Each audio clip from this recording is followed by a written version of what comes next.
mkpọ wee zite inu a na osi na osi eji ekpa esu na-esu na ayana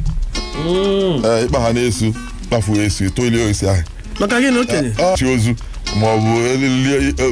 owu eji tie osi enekwa sụmpụ ọsị na ebugo n'ụzọ n'iru nwaanyị mụ nwa anya tupu asị ya kute nwa ọmụ oke abatete wee zite inu a ọsị na akalụsịa abana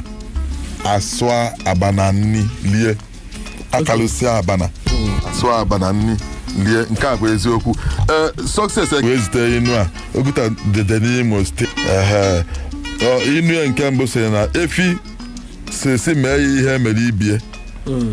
mana onye ọbụla arụkwanye ya n'ọkụ n'otu ka esi arụ ewu